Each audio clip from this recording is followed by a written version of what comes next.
Yang terakhir ayat yang sering diulang Mbah Maun itu laisa laka minal amri syai'un aw yatuba alaihim aw yu'adzibahu. Allah yang Tuhan saja menyikapi orang dolim itu pilihannya dua. Bisa Allah menyiksa, itu wilayahnya Allah karena dia yang Tuhan. Kedua memberi tobat. Jangan-jangan kita menvonis dia buruk, kemudian ternyata Allah memberi tobat. Dulu orang-orang yang musuhi Rasulullah, yang kita kira su'ul khotimah, ternyata banyak yang akhirnya ashabu Rasulillah, menjadi sahabat-sahabat Nabi yang luar biasa.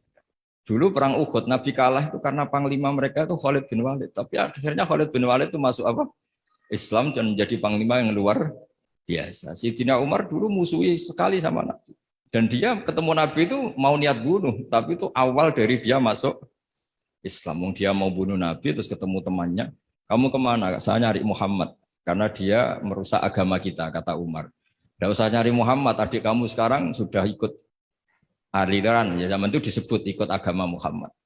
Setelah ke adiknya, ternyata adiknya baca Quran sama suaminya. Kemudian itu menjadi awal Islamnya Sayyidina Umar. Kita tidak pernah tahu. Awal Islamnya Umar itu setelah ingin mencari Nabi, ingin membunuh Nabi. Tapi ketemu temannya, terus diingatkan adiknya sudah Islam, dijemput, kemudian malah akhirnya dia masuk Islam. Khalid bin Walid itu dalam banyak khazanah disebut, dia masuk Islam itu karena melihat orang Islam kalah. Dia dengar-dengar, ya memang dengar, kalau Rasulullah itu pesan jangan pernah kamu keluar dari gunung.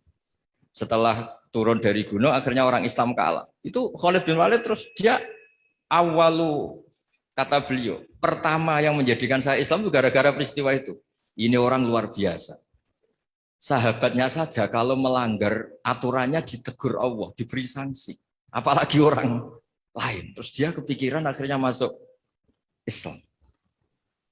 Jadi Mbah Mun berkali-kali bilang, Allah yang Tuhan saja, yang otoritas segala di tangannya itu, kemungkinan memperlakukan orang zalim itu bisa memberi tobat atau menyiksa.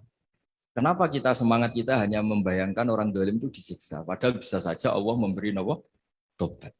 Begitulah yang dilakukan Rasulullah SAW ketika melihat orang yang sangat buruk lah perilakunya sama Rasulullah, Nabi malah berdoa, wa mahdi qaumi fa innahum la ya'lamun.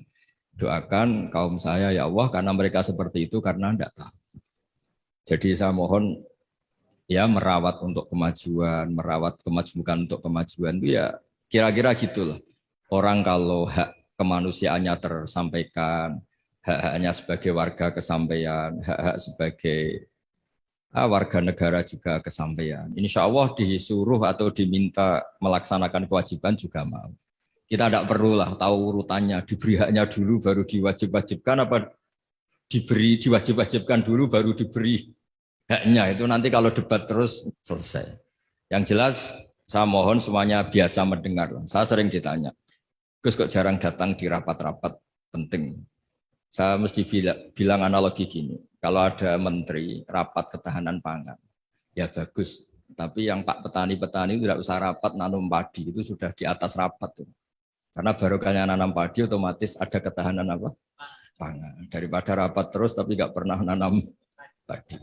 Ada rapat mempertahankan mazhab ahli sunnah wal jamaah rapat terus. Saya tidak pernah rapat tapi baca kitab terus tentang ahli sunnah wal jamaah. Ya, makanya ini ada Bahwi rapat terus kemajuan P3. Tapi tidak pernah turun ke bawah. Orang mau P3 sing didelok ya kiai-kiai itu. Kiai ini P3 melu P3 bukan karena hasil rapat. Ini kebuatan gue lagi biasa mawon. Maksudnya cara kula niku ya sing rapat nggih monggo, tapi sing langsung aksi nggih monggo. Karena ya tadi dalam dakwah itu pilihannya banyak.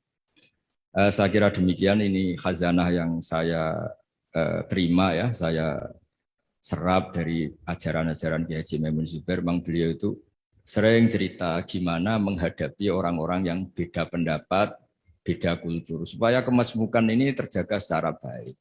Karena kalau sudah terjaga secara baik, itu kita bisa hidup damai, karena di antara ciri kita adalah memang dari dulu-dulunya, saya ulang lagi, dari dulu-dulunya kebaikan itu harus kita jaga. Masyhur itu di hadis-hadis tentang hakul jiron, ada tetangga yang punya 3 hak kata Rasulullah, yaitu dia tetanggamu, dia seagama dengan kamu, dia keluarga kamu, berarti punya berapa?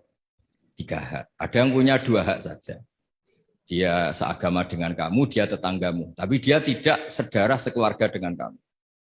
Ada satu, tapi tetap punya hak, yaitu dia tetangga kamu, senegara dengan kamu, tapi ya tidak keluarga kamu, ya beda dengan agama dengan kamu, tapi tetap punya satu hak. Dan semuanya ajaran kita adalah waqulu linnasi husna. Jadi saya kira demikian. Mohon maaf. Assalamualaikum warahmatullahi wabarakatuh.